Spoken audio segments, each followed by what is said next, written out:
Hey learners, welcome back to Sho Academy. This is part 2 of your Chemistry Paper 6 Plan for Experiment Masterclass. In part 1, you learned how to detect the category of any investigation. And now, it's time for the real action. How to write the plan of investigation that hits every mark and gets you those full 6 marks. Let's begin with some general rules. Rule 1. Always write in paragraph form, never in bullet points or numbered lists. Rule 2. There's one general master formula that fits every experiment plan. And here it is. Control what you add. Known mass for solid plus known volume for liquid. Plus, use a named suitable container, beaker, test tube, conical flask. Plus, observe what happens. This is unique for each category. It's your golden step. Plus repeat. Only if the experiment is from one of the 5 repeat required categories. Plus conclude, compare, calculate, or describe what happened. Rule 3. Repeat is only required in these 5 categories: solubility, rate of reaction, neutralization, temperature change, quantitative analysis, metal reactivity. Rule 4. Each category has its own unique step, and once you spot it, you'll know exactly what the experiment is built around. This step is the cornerstone of your answer. Write it right, and you're already halfway to full marks.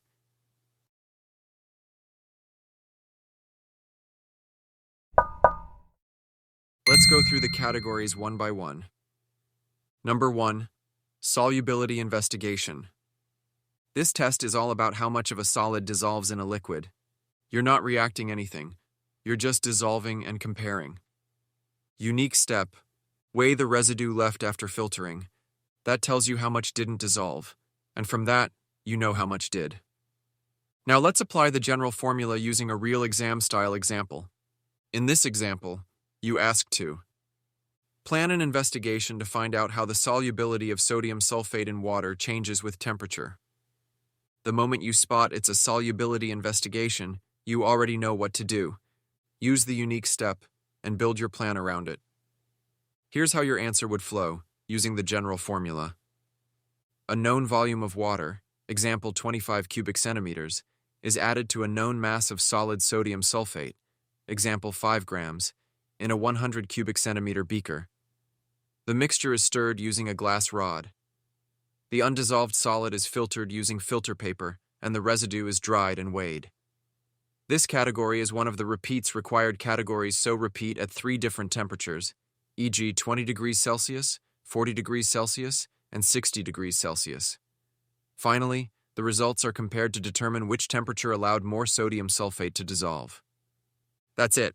Clear, structured, logical. You've used the unique step. You've repeated for variable change. You've written in paragraph form. And yes, that's full marks. Now go check the mark scheme for this question. You'll see you've hit every single point. The same will be done with the other categories. First, know the category, identify the unique steps, and build your plan around it. In rate of reaction plans, here the goal is to see how fast the reaction happens, not what it makes. So what is unique? You need to record time or measure gas or mass change to calculate the rate of reaction. So your answer must contain these key actions. Collect the gas made in a suitable graduated container, like a gas syringe. Measure the volume after a set time, or measure the mass loss at a set time. This is one of the 5 categories where repeat is required, so you must repeat at different conditions, like at higher or lower temperatures, or with different concentrations. Your conclusion will be simple. Higher volume in the set time equals faster rate of reaction. These are the main ideas you must hit. The rest of the marks? You'll get them just by applying the general Sho formula. Control what you add, name the container, observe what happens, repeat, if needed, and conclude. That's it. Another full mark plan in the bag.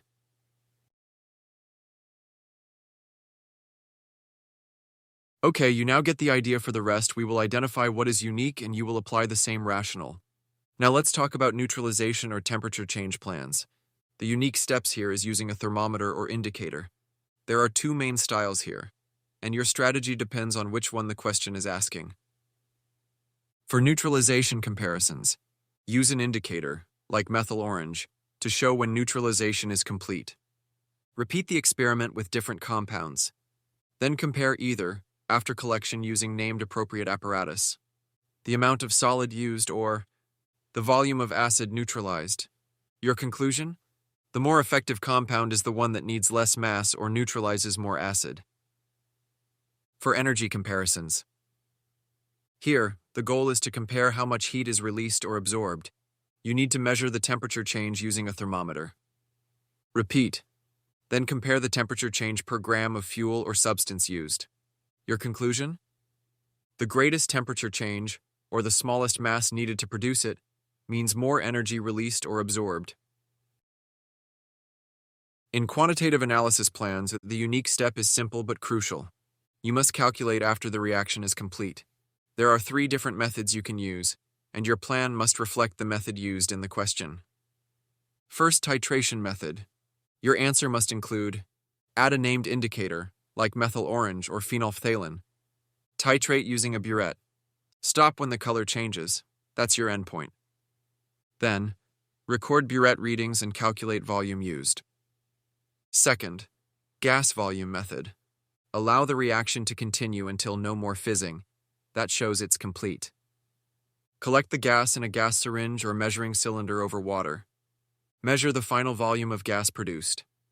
Use that gas volume in your conclusion or calculation. Third, mass loss method. Weigh the container before and after the reaction. Let the reaction continue until there's no more fizzing. Calculate the difference in mass. That's your result. The idea is the same across all 3 methods. Let the reaction go to completion. You must say things like, until no more fizzing, or until the indicator stays changed. Do a calculation based on the change, whether that's volume, mass, or titration volume. You can repeat with another sample or replicate for accuracy.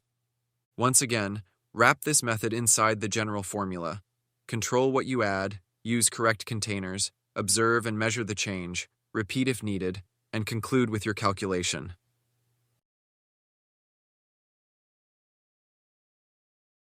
In salt preparation plans, your goal is to make pure salt crystals from an acid-base reaction.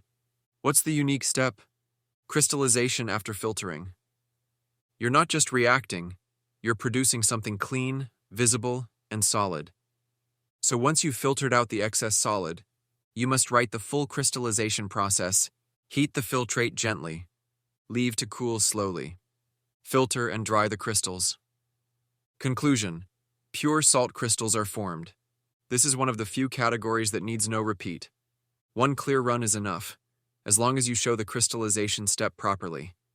Just apply the general formula around it. Control what you add, acid plus base, stir and filter, then crystallize, and conclude. No repeat needed. In metal extraction plans, you're not just reacting, you're getting a metal out of a compound. The method might vary: reduction, displacement, or even electrolysis. But the core idea is the same: extract the metal. Unique steps: crush ore, plus react with acid or reducing agent plus heat if needed, plus isolate metal, filter, displace, electrolyze, plus observe or weigh metal, plus conclusion, metal extracted. No need to repeat this experiment. Once the metal is out, the job is done. Just make sure your steps show a clear start, ore, and a clear end, metal. In crystallization and purity test, there's no reaction at all. You're simply separating and weighing a substance to check how much of a pure solid is inside a mixture.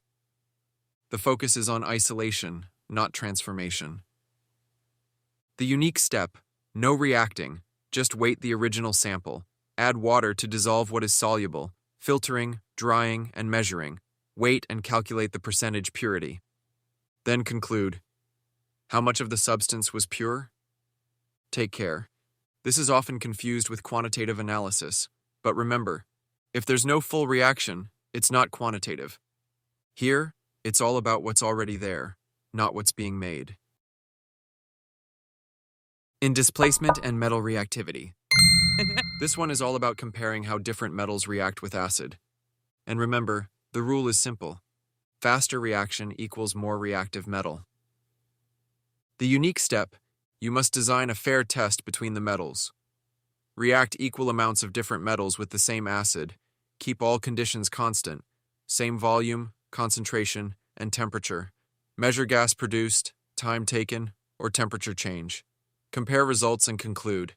The metal with the fastest or biggest change is the most reactive. Repeat is required with different metals for comparison. The last is chromatography. This one is visually unique. It's all about separating colors and seeing how far they travel. The unique steps. You must include the baseline, solvent rise, and RF value or height comparison. So, dissolve the sample in a suitable solvent. Place a spot on the baseline alongside a reference, like tartrazine.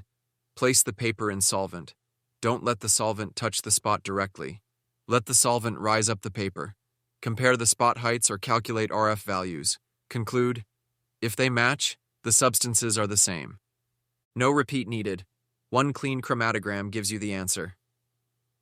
You now have the summary formula for every single experiment in Paper 6 Chemistry. You've seen the unique step that unlocks the plan, the structure that guarantees you hit the mark scheme, and the smart repeat rule that tells you when to apply variation. This is how you turn studying into strategy. Not guesswork, not fluff, just clear thinking, smart writing, full marks. Now your next mission? Practice. Open a past paper, detect the category, apply the formula, and write it smooth. I'll be right here if you need help or want to check your work. This is your time. Think smart. Score full. Sho Academy. See you in the next video.